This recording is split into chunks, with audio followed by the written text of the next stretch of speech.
it's impossible to run towards something if you don't know where you're going, right? We have confirmed this with every single speaker this last couple of days, but you need to know the goal. Now I'm going to tell you a little trick that I use in order to figure out the motivation.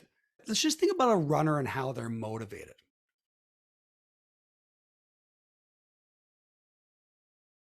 But the first point is when you're thinking about a runner, when they're going to be motivated, first of all, there's a reason. There is a goal that they're running towards. It could be health. It could be somebody's told them they have to run. There's a lot of different reasons, but they're motivated still in order to start running. And, they're in control. Now, one of the nicest things about running is that you can be somewhat dynamic in it, right? In this particular case, our runner is going to, assess, look outside. It's beautiful outside. It's beautiful. I'm going to go for a run and actually have time to go before my next meeting, right? There's a lot that is actually said within a statement, something as similar as that, but we're going to talk about environmental, right? Or the environment. We're going to talk about the speed, definitely the rhythm, and then obviously the path. Okay. So when somebody is motivated, and we're just going to take a runner because I think it's really interesting for us to use this, but a runner will assess the environment. If the environment is terrible, their motivation will fall off. If they, want to run outside today and they can't wait to run and they look out and all of a sudden snow or a big storm's blowing in, that will lower their motivation to go for a run. Okay. Let's just be comfortable with that. So now on to speed. When you look at speed, it is particularly about the pace. As we noticed, our person, mentioned that they have time to run before the next meeting. Well, they would have to take their speed into account. They must know how fast they can run, right? And that keeps them motivated. If they can run within that time, they will continue to go because the goal is attainable, right? I can do the goal and be back before my next meeting. There's some motivation there. Rhythm, third point, same thing, right? But the rhythm's about, is it fast, slow? Are we doing wind sprints up and down hills? Or is it just a jog that's at a constant pace, right? If that is not in line with what the person wants to do, their motivation will fall off. So the rhythm really has a lot to do with it. And then you move on to your path, right? So your path is the actual route or whichever way you're going to run, right? The track or, the direction even. But if it's not in line with the way the person wants to run, if they don't believe this path will get them to success, then they won't run. If the path won't get them to the goal, then the motivation falls off. So let's just agree on those 4 points. Okay. But if somebody has that, they feel great, right? And they actually trust the process, right? They trust that this is going to work. And trust is really an important part for us to speak to. Okay. So this person's now running because the environment's great, speed's great, rhythm's great, path's great. And this person just feels good. It feels right. More so they actually trust the plan. So they're still motivated, highly motivated. Okay, so now the wheels are going to come off the bus a little bit. But if we look at this, we'll actually see if we start to track when people start to slow down, let's get to it in a second here, but they slow down to the point where sometimes people even stop, right? And they just won't move. Now, when we really look at what's happening here, we've broken it down into 2 things, and that is our preference versus trust. When you're in control, when the person's in control, when they're not in control. And that is a huge part to motivation. So preference, you're still in control. So if we take the top 3 of those points that we mentioned earlier, like we take the environment, the pace, the speed, or the rhythm, right? Those are all preferences.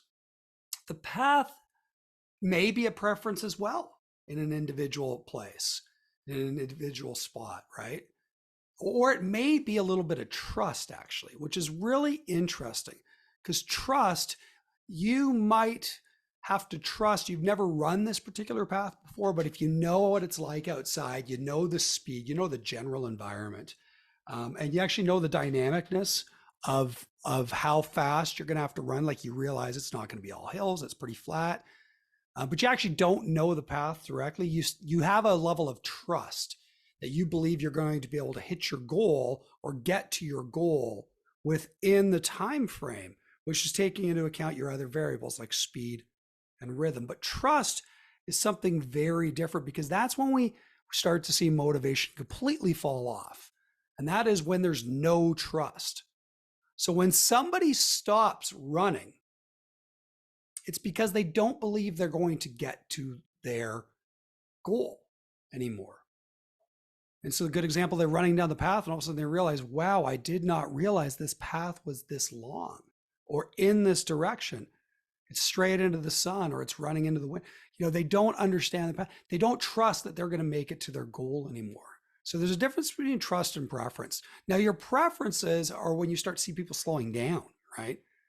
So the person will not continue if they do not believe they can get to their goal. That's one thing to really focus on here, that if they can't get to their goal, they're going to have no trust and they're going to stop. But if they're trusting, then they are moving towards, but they're slowing down. Then it means that they're still moving towards their goal, but their preferences aren't great, right? So, if somebody's still trying to get exercise, if that's their goal, but it started snowing halfway through the run, it might slow them down, right? It might slow them down because it's not their preference to be outside running in the snow. It's a little, it's going to mess with their speed. They're still going to move forward, but they're not happy. They're not as happy as the first person that said they feel right and they trust the plan, right? So then as we, I think it goes straight forward. When we get to that top thing, what's the difference? Well, there's preference and trust. And that is really important. Preference and trust is the key to velocity here, right? So now if we actually think about those two together, when they always are going to be together, when there's no segmentation between the two, it's when we actually think of business now. Or when we think of, well, let's just take it to our world, right? And when you take all four of those things, that's really your strategies, right? And so now you're taking that personal preference away and you're taking it and you're putting it in a bow and you're calling it a strategy now. Well, preference is still there. The person still has a preference to around, is this a great environment for me to be in? Are we moving at a fast enough pace? Is it too dynamic or is it pretty constant, the rhythm of our company? Do I believe that this is the right path, this strategy, right? All of those things go into a strategy. Well, now there's no difference between preference and trust. It's all trust and it's all trust. Like that's really the big thing that you have to realize here. Although you can still track the preferences in the slowdown, okay? So if somebody doesn't trust that the speed that you're executing your strategy at, they will stop. If somebody doesn't trust that the dynamicness or the rhythm of how you are moving through the strategy is the right rhythm, it's killing cultures, everything else, they will stop, right? So trust goes into all of those variables now because the company owns the strategy, not the individual, right? But, it's pretty straightforward. If you want to go fast, you have to build it off of making sure that you understand people's preferences of how they like to work and how they want to come through, and that they trust that your strategy is going to get them there. And that's it. That's 5 minutes. If you can understand that process, you've already won. Okay, let's move on.